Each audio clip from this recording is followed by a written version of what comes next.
Mamuka seko lai papa Isabel.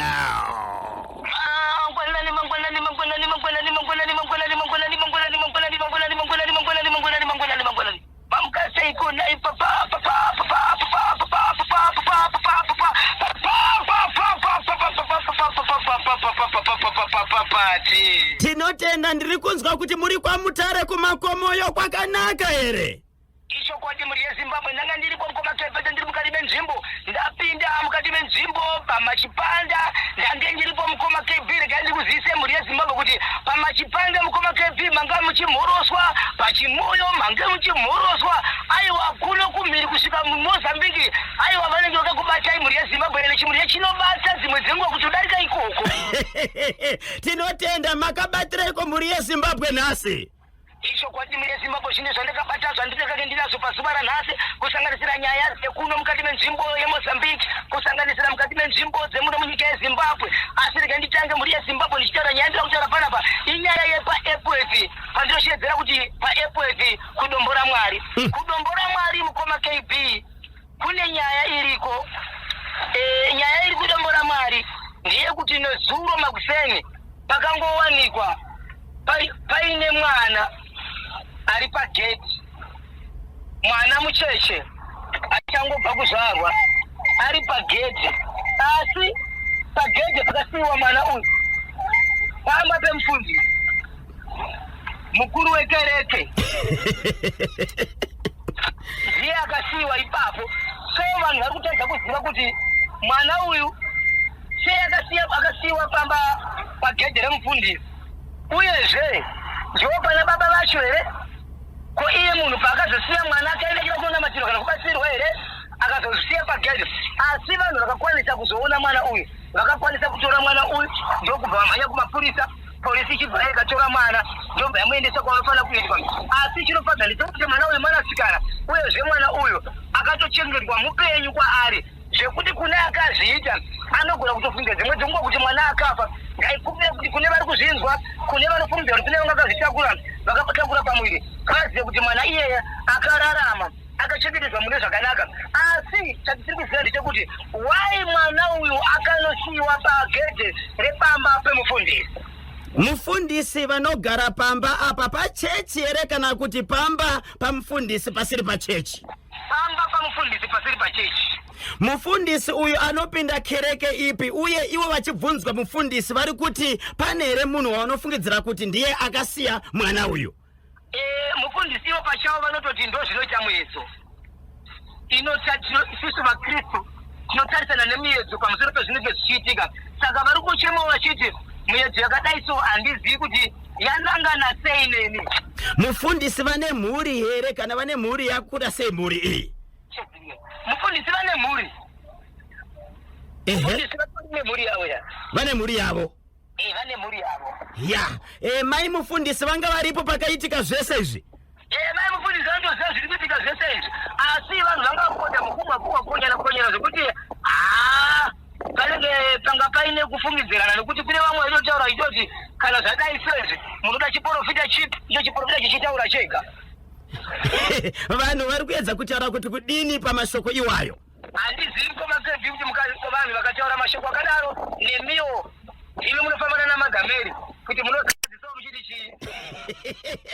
Zvakutaura kuti ndimbosvika kudziva remukaka timbononzwa kuti vanoti kudini vana Leviticus vana Nikodhimasi vana Simon Peter. Right, rega tinzwe kubva kwadiwa vateerere kuti vanoti kudini kubudikidza neicho chekuAPF kota pasai chimwe. Icho kwandi muri ndikandiri mukati mekufamba mukati mekupapatana kutsutsa mhuri yeZimbabwe ndikandikoti paka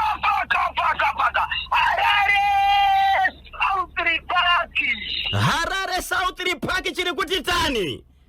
Icho kwandi muri yeZimbabwe kutaura kune kwatinoita kune vanhu vakavharirwa mumba vakakirwa mumba nale kuti izvo havana kwanisa kubhadhara rendi. Dzokororai network yenyu yaeta kunge yambotiza mbichana mati kuSouth Park chichaitika? Kune vanhu vakakirwa mumba nalandlord nenyaya yekuti havana kubhadhara rendi. Right, chicha paka kuti vanhu avo vakirwe mumba. nyaya yekuti havana kukwanisa kubhadhara rendi saka vakabva vapererwa mumba. Rendi iri kubvunzwa kana kuti iri kudiwa ndiye mwedzi mingani? Rendi vari kunziva vane rendi yemwedzi mitatu yavasina kukwanisa kubhadhara saka vabva vanzizo imbogara imomo nalandlord. Vakazounza nyaya vari kuchema vachiti kana tichiita kutonga tichidayo zvinenge zvakanaka here kuti vanenge vashaya hakuna here dzimwe nzira dzavangatonga nadzo pakukira vanhu mumba. Muri kuti mimi vanhu vakakirwa mumba vanhu ava vangani? Amai nevana vaviri. Amai nevana vaviri. Vana vakura sei? Vana pane 9 years ne7 years. Vanai? Mwanakomana nemwanasikana. Namai vacho. Saka makiza na landlord. Makiza na landlord. Landlord ari kuti kudini kana akakira vanhu ava ndio kuti awane rent yake here? Ndiwo pacho mukomakadzi ndokusaka vanhu vauya nenyaya kuti vaona kuti zvakamira sei. Saka izvezvi nditori nevanhu vakamira padhuze zvakare kuti vataure nesu kuti pane zvavafunga vanhu vemusauzi pano kuenda kunotaura naamai ava vanove landlord kuti vataure navo kuti vachagamuchirwa mashoko api kana pane mamwe mashoko avataura nokuti vagari vemunzvimbo vataurira kunokumbira kuti zvamuri kuita imhosva kudisai vanhu. Saka takamirira mashoko kuti ndizvona vatuma vaenda ipapo kana vataura saizvozvo vachavavhurira here kana kuti vanhu veshedza mapurisa auye kuzoita basa ravo. Ndiani aunza nyaya iyi kwamuri baba Isabel? Next door ari kurwadziwa nezviri kuitika. Zvakaoma 17 minutes pacheku airport pamwe chete necheku Southly Park. Landlord uyu right tichazovabata baba Isabel tonzwa kuti vanoti kudiniko kubudikidza nedzimwe dzavakakubatira kamuri yeZimbabwe parizvi pamuri seiko kuno kukuribo vaterere ndiwo vari kungoti ko papa Isabel vanga vaenda kuMozambique kunotsvageiko. Tinenge tichitsvaga kuti zvigowa zvakanaka tichifafaidza kuti zvigowa zvakarurama kasaka iko zvino zvindapinda mamutare. Right, inotenda. Pfapfaidzai chimwe tinzwe. Pfapfaidzai chimwe tinzwe baba Isabel. Papa. Hello? Yes, Zimbabwe yamirira. Pfapfaidzai chimwe tinzwe. Icho kwadi muri yeZimbabwe rega ndireve ndiri mukati mekutaura pamusoro penyaya kutaura panguva ino inyaya yakaitika mukati menzvimbo yandinosheredzera kuti iyo mesika iri kunzvimbo yeMozambique kunova nzvimbo kwandanga ndafamba ndapinda muri yeZimbabwe. Nyaya yakaitika ikoko ndiye kuti kune murandakadzi akaroorwa munyika yeMozambique achibva munyika yeZimbabwe achibva aenda kuMozambique ari mukati mekugara kuMozambique akararama arimo kwemakore anokura kuti 11 years. Mukomana akaroora mukadzi uyu ndiwo kuZimbabwe mukadzi wacho zvakare ndiwo kuZimbabwe vachibva vaenda nzvimbo inonzi mesika yekuti tikabva panonzipo pamachipanda tobva taenda ipapo panonzi pamagonyeti achibva apinda ipapo akugara ikoko vakatora 11 years vachigara ikoko mukavanzwa vachitaura kunyangwe toni yengomarato avo munotonzwa sokuti zvizvarwa zvekuMozambique but zvizvarwa zvemuZimbabwe. Mukomana uyu akazotora amai vake kuti agare navo ikoko achibva tara kugara navo ari munyika yeMozambique agara navo munyika yeMozambique. Mai ava vakarwara semunhu anga akura akazofa aine 92 years dzekuberekwa nematambudziko aine 92 dzekuberekwa. Amai ava vane 3 years vafa saka muroora anga achigara naamwene vake achivachengeta. Vane nzvimbo yemuti unenge muruva kana kuti uyo unonzi mujimbura wakafesa une mumvuri wakakosha wavaigara achiti kuseni anovabudisa achinovagarisa ipapo manheru ovatora ovaisa mumba tokuti vanga vasingakwanisa kufamba kana kutora nguva yakareba vakagara achivatora achinovararisa. Saka iko zvino zvavakuitika ndezvekuti amai vakazofa vanove vamwene vafa kudaro mwanakomana nemwanasikana muroora wake nemudzimai wake vakararama vachigara munyika yeMozambique.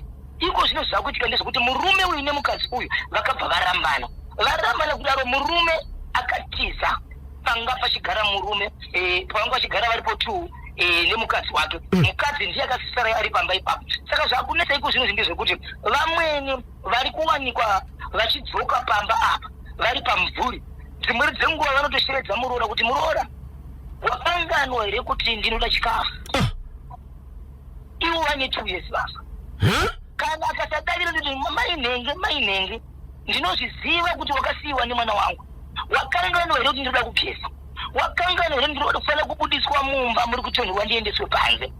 Saka akatanga achizviona nemaziso ndokubva atiza ndobva aenda kunogara kune imwe nzvimbo aenda kune imwe nzvimbo zvakare ndo zviri kuitika. Saka iko zvinozve zviri kuitika ndezvekuti akarota achivaona vari pasi pemuti panenge vakagara mangwana makuseni akaenda panzvimbo iyoyo akavarota ari anoona paine zambia ravo rinove zambia kana kuti jira ravaigara vakafuka kana kuti jira ravaisunga sezambia anoriona riri ipapo. So kutaura kune kwatiri kuita ariona kana kuona kuita ka7 riri jira rimwe chete ende akazokwanisa kushevedza vanhu vanobatsira rikatorwa jira rikapiswa rapiswa kudaro riri kungoramba richingoonekwa. So murume ari kushedzera achiti handizivi kuti ndoita sei, murume uyu akanditiza, murume uyu akandisiya, ndobva ndisiyira vana zvakare, andisiyira vana kudaro. Ndikamuudza kuti ona zvikuita mai vako anoramba shuwa kwandiri, anondishevedza anondiudza achiti ndakasiyana newe ende hapana chandoda kwangu. Saka iko zvino zvemhuri yeZimbabwe nyaya yandiri kuchema nenyaya yekufambira panguva ndipinde mukati meMozambique inyaya yekuti mukuru akati bhozho uye uone zvandakazoita. Amai avo vakandiudza kuti muroora ndakarara, handisi kubva pauri chikonzero, ndinokuda ndinokufarira, wakandichengeta zvakanaka, asi toda kukusiyira chidhindo changu chinoratidza kuti pose pauchafamba hauna zvakaipa zvachasangana nazvo. Vakabva vamushunya kumusana, ndokubva aita ronda rakaita 3 months ndichirwadza. Ende musi wakazodzoka ari kuhope achirota achiti mwanangu ndaive simbiso yandaikupa, but simbiso yandaikupa iyi haifarirwe nevakawanda, kubva nhasi wakutopora. Ende zvichokwadi akamuka ronda kaita sei rakapora, but chakunetsa kuzvino ndechekuti ari kurota zvakare aina vamwe neivavo ari kumakura. So pandanga ndiripo ndaita lake mhuri yeZimbabwe ndokuzosangana nemwanakomana wacho ndiri pamachipanda ndiri mukati mekuenda, ndobva ndosangana nemwanakomana. Ini handina kuziva kuti ndiye, ndakuzodzoka ndopachera kuti aiwa mukadzi iyeye ndindaigara naye, asi kuti ndizomubvunza kane vanhu kuti nyaya yakamira so haana kuda kuzomira nena chitaura zvakawanda achiti kana mune zvamaita munenge maita basa, mukamutsvagira basi munenge maita basa. But nyaya iri kunetsa ndiye kuti iye ari kuti wai mudzimai wangu achisangana naamai vangu kuhope, inini mwana wavo ndisingasangana nawo, ndiri kufungidzira kuti ane chokuita pana mai vangu paivachengeta pamwe ndiyakavakanganisa kana akakuwadza. Handizivi mhuri yeZimbabwe kuti mwanakakadzi uyu ari kuti ndingabatsirika sei kuti zvinhu zvangu zvigoita. Handizivi mhuri yeZimbabwe ndimunoziva kana zvakamboitika kwenyu kuti munhu akadaro anobatsirika sei. Baba Isabel, vamwene ava vakavigirwa kupi? Vakavigirwa kuMozambique. kuMozambique ikoko. Right, pavakafa vamwene vanga vakura vaisimbikana kana kuti vairwara nechirwere chei kuitira kuti vazoshaya. Mukoma KB vachitaura ivo vanoti ivo chiungave urwere but zera remunhu pachake iye anga akura 92 years kuberekwa. Vanga vachengetwa. Vanga vachengetwa. Right. Saka vamwene vari kudzoka kumuroora vachiti ndinotenda nekundichengetwa kwawakaita, saka ndiri kudaka kukutenda nokukupa chidhindo, achibva asunywa muroora. Vasunywa musana ndobvaita ronda rikaita 3 months. After 3 months vakadzoka zvakare zvikanzi aiwa watoporeswa iwewe, zvinhu zvako zvatovaraiti, kwese kwauchaenda uchange wakasimbiswa. Asi pamusoro pekuzisimbiswa pacheko zvinozvo akurota zvakare achifamba naamai ava, dzimwe dzenguva anogona kungopepuka ari kumakuva. Kungorota chete asi hapana zviri kuitika kana akasvinura. Kana akasvinura hapana zviri kuitika, asi maZambia pakutanga dzimwe dzenguva pavakatanga vari mukati mekureva kuti muroora uri kuzviziva here kuti handisati ndadya, aitovaona peni bombozonyangarika. Iko zvinozvi maZambia aimaona, but iko zvinozvi chaanoona ndechekuti anogona kurota ainawo, but paanozopepuka ari kumakuva anopepuka ari kumakuva, but vamwene achavaori. Zvane nguva yakareba seiko muroora uyu achirota vamwene?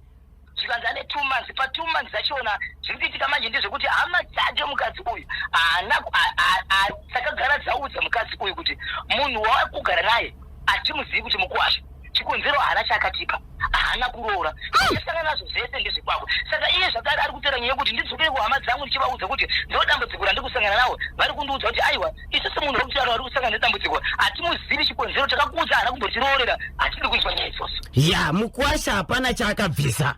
Hapana chaakabvisa. Vane mhuri yakura seiko nomurume wakazorambana naye?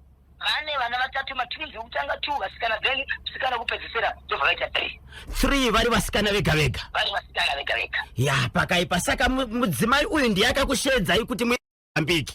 Ishokwadi mukoma kede. Mati nzvimbo yaanogara inonzi kudini? Inonzi Mesika. Nzvimbo inonzi Mesika yakati kurei, but ipo panonzi kana kune vanoziva panonzi pamagonyeti, panomira magonyeti achiungana then achizosumuka achienderera mberi nerwendo, asi iri nzvimbo yeMesika pamagonyeti. Tinotenda. Onise kupfapfaidza chimwere ndozotaura nevateereri. icho kwadi muri yaSimbabwe ndiri mukati nekufamba nekupfapfadza kutsutsura ndiri mukati nekuenda rega nditoona panapa inyaya inosuwisa but iri fani inogona kuti vanhu fangana kusvika kuti nyaya yakamira sei munzvimbo yandinoshedzera kuti ePwezi kana kuti eParton Park kune nyaya iriko yekuti network tenwork yacho regaika ndichadzoka ndichibata baba Isabel tinzwe kuti vanoti kudini nechimwe chavanga wachidaka kutsudzura cheku ePwezi asi parizvo muka mukutaura natanyaradzwa shoko paretreat waterfalls nditafadzwa shoko heroyo tanyaradzwa shoko hongu mama tinotenda tibatsirei tinzwe chekusiyirwa mwana pemufundisi ichi zviri pawiri kuti pamwewo mufundisi ndo muridzi kana kuti wo munhu wenhumbu akaona kuti mufundisi achakwanisa kuchengetedza mwana kuti mufundisi vanogona kunge vari muridzi kana kuti vakaona kuti mufundisi anogona kuchengetedza mwana ndo maonero angu kuti apadiwe DNA test tizive kuti mufundisi havasi muridzi zvakanaka futi izvozvo kuti zvibude pachena misa shoko musadaro hai chokwadi mama nechalendilodi yokukwira vanhu ichi hai chakuda mapurisa shuwa regai munext door arwadziwa vanhu ngavaende kunoripota kumapurisa chokwadi ko vanhu vanoenda sei kana kutoileti kana vanotsvaga mari yacho yekuti wabhadhare vanotsvaga sei ndizvozvo chaizvozvi haiwa pakanaka regai ziva rakanaka kuwaterfalls ikoko mukoma tanyaradzwa shoko vakachibata chemote kuti zvikanzi zviri paviri cheku ePwezi icho mwana akanosiwa pagedhi pamba pamufundisi vanogona kunge vane ruoko kana chokuita nezvemwana iyeye kana kuti munhu akabatsirwa mwana akaona kuti ipapo pari safe mufundisi vanhu vemuZimbabwe manyidziro munoita gejo so avenereka Hello, makadini kotete? Ndiri Konseboforichi ndafuna kuzokubata iwe. Konseboforichi? Ndiripo paZimpost ndakazara ndafara bozvombora ariko kuMozambique. Tinotenda tibatsirei tinzwe. Regai ndingodzipindira dzese hwanawo kuMozambique awo mbuya vakasiya vatosimbisa basa ravo paMurora. But zvakaipa because Murora akanga achiita nemwoyo wake achivachengeta. Saka zvinoitwa seConstable sezvo hama dzemurora uyu dziri kuramba kutongodawo vabatsiri vaya vanoita mhindinoyiva kutongoti vabatsirikani ena ayo vekuvharira munhu ayo itori mhosva yakatitotipaserai itori mhosva seirendi munhu iye wamuvharira iko kwagara kune inonzi bhodhi rendi yekunotsvaga kurendi bhodhi unonge ndada kurendi bhodhi kaunge unosvika kutaura kuti ndine vanhu vari pamba pangu matenende angu aya so okay wobatsirwa saka vanofana kuti vaite sei vanhu vakavharirwa mumbavo kana vachingobuda votongoenda kupolisi itori dhoketi rakatongomira rakanaka rakadaro saka muridzi wemba anogona kutosungwa anosungwa because hatina mutemo akaisa maoko make okutombunyikidza vanhu sirizvo pakaipa kocheku ePwezi icho icho chekuePwezi icho zviri paviri baba vanhu mazano mumwe hadi kurasa mwana ePwezi agare nemabasa ayo evasikana vanopinda mugodi saka zviri paviri pamwe yakangoti handingarasi mwana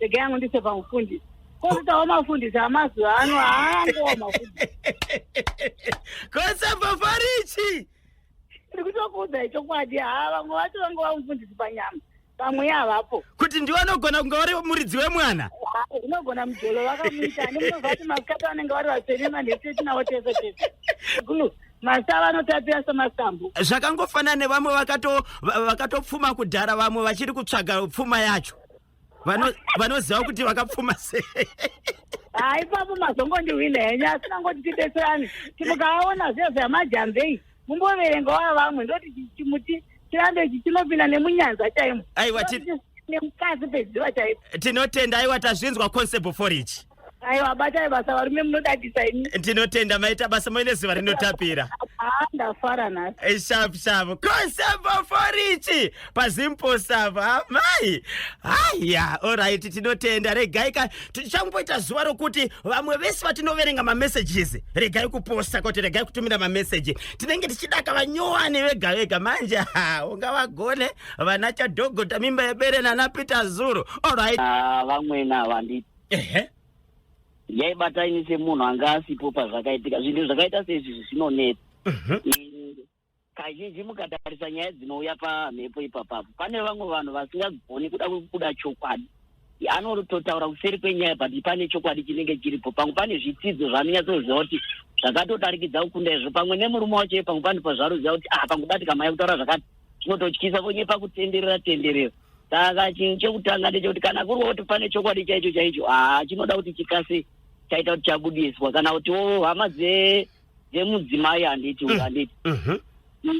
zvimwe zvino tinozvidanidzira zvimwe zvino mumusha medu tichiti tiri kutamba ngatiti iye musikana ozosvika paanozo tichi chaitika mangwana manje zvinogona kuzotouya kurudzi kwedu tichitadza kumira nehama yedu nokuti kati haana kubvisa iye ndiye angazviroora here aiwa zvisirizo hazvisirizo saka hamamirai nehama yenyu kana matoona patokanganisika pakanganisika chitangira ipapo muchienda mberi.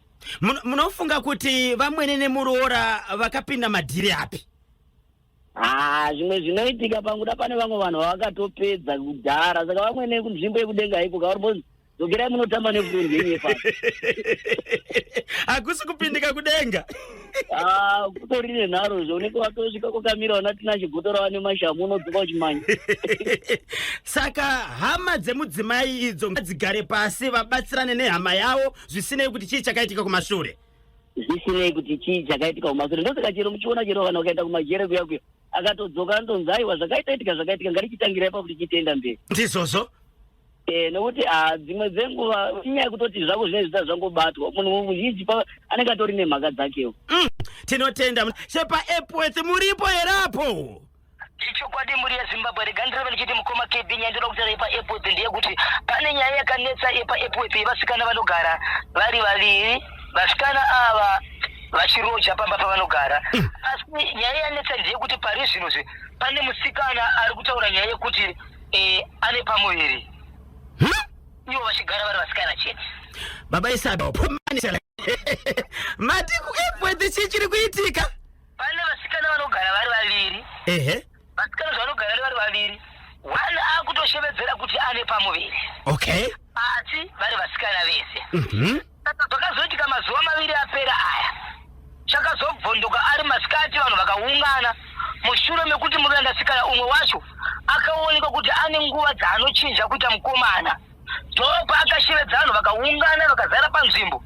Asi umwe wacho ndori nevabereki vake vanogara mukati menzvimbo Epworth vakazokwanisa kutofamba kuenda naye kumasoro vachida kunzwa kuti zvakamira sei.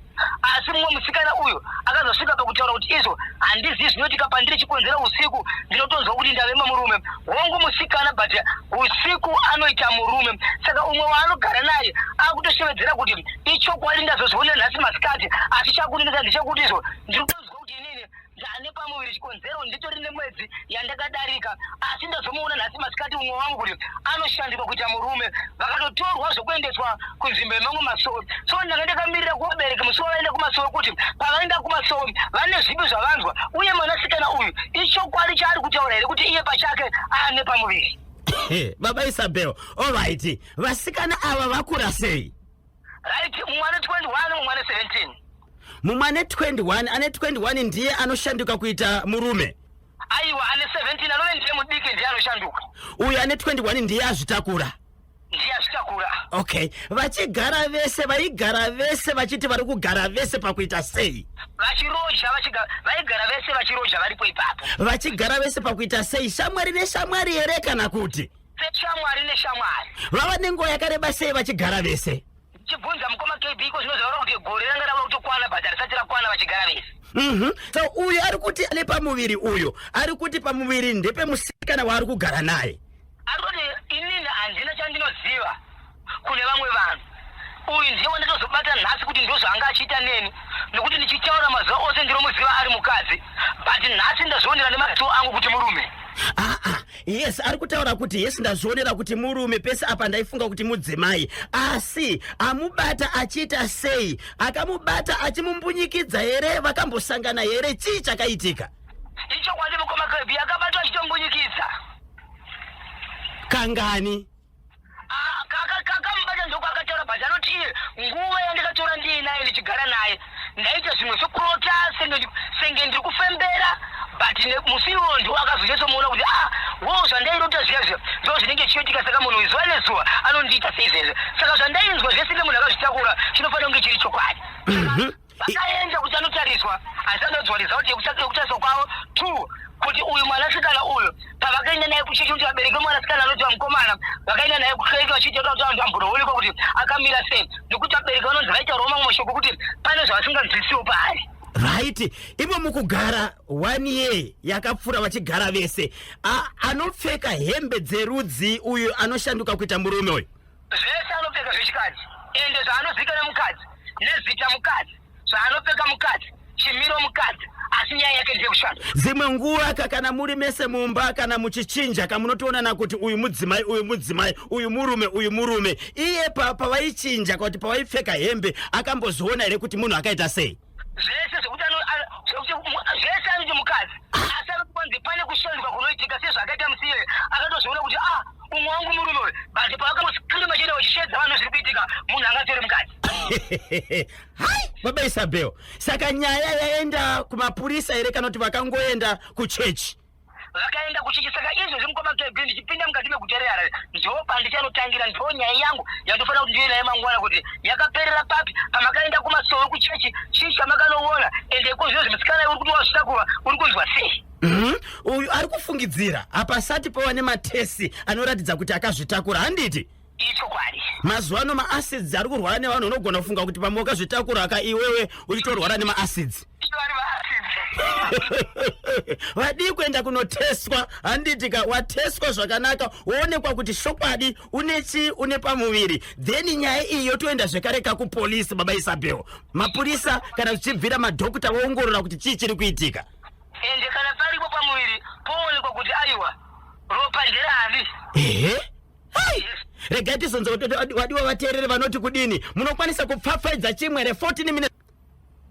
10 weki. Alright, ndiri kudzoka muri yeZimbabwe ndichitora kanhare dzenyu timbonzwa kuti munoti kudini, asi ndite kugara vari vaviri vari ukama here kana kuti mafriends mashamwari and sei vari kugara vari vaviri. Ndambobvunza mubvunzo uwu asi vangoti ishamwari. Regai timbonzwa muri yeZimbabwe 0713938538 0713938538 pamwe chete ne0789600748. Hello pa National FM Radio. Hello. Ndemkedi. Mushe zviri kufamba here? Mushe ndikirimora pakatakwa. Akirimora pakatakwa. Wanja mfumu. Tiri bwino achikulira muri bwanjenu?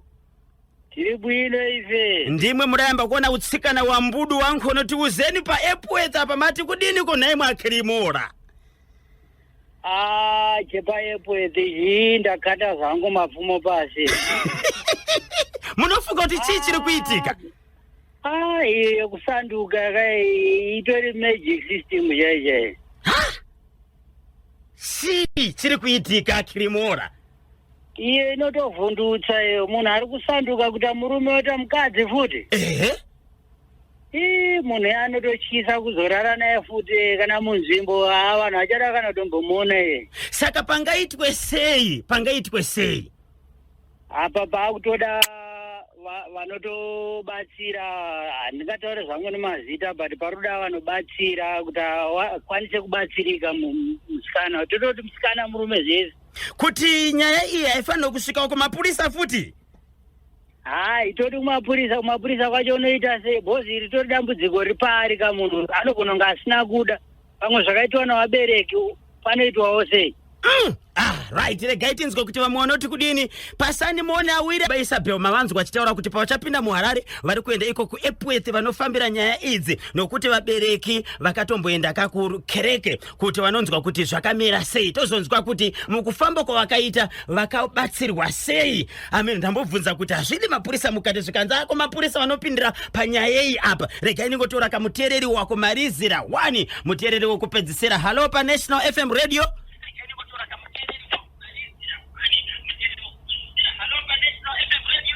Hello. Yebo. Ninjani? Niyaphila kunjani wena? Angiyaphila mina umfundisi mina ngifuna ukuhamba kuleyana Epworth leyana. Yebo. Umfundisi kahambisa umntwana lapha amele ahambe khona yakwazi ukuthi uyingazi zomntwana. Asasicela kita kubiridzira ndigombari nama ngaende kokwanudziya kuti mwana ende wake arudza kuti mwana ende wake. Ko kana munhu uyu akangoenda kungosiya mwana achiziva kuti pamba pamufundisi? azviite vanenge vachitoziva nedziva chomufundisi vari kuziva mufundisi aungongorisiya mwana pasiri pana baba wake. Saka panofanira kuitiwa ma-DNA test kuti mufundisi ndiye muridzi wemwana. Ndiye muridzi wemwana obviously zvekutongoratidza munhu aungongosiyi mwana pasiri pana baba wake. Mwana asiwa pagedhi. Vani wokhulumayo. Unazo zobulawayo. Kunjani kobulawayo? Obulawayo namsi wedze mnandi. Yebo. Ngicela ukubingelela. Bengelela ndiye muridzi wa mwana uyo. Hanzi ngavarege kakuhwanda nokuti ndiri mufundisi. Mufundisi ndiye muridzi wemwana sei akazosiwa pagedhi apo. Tinotenda Zimbabwe mapata basa nakutitekera kakwanu pa National FM Radio KB Kanyemba Bonzo pamwechete kana Natasha na Boshongora anga ari munzira kubva kwa Mutare. Chirongwa the hottest mid morning show in Zimbabwe pa National FM tosangana kamangwana.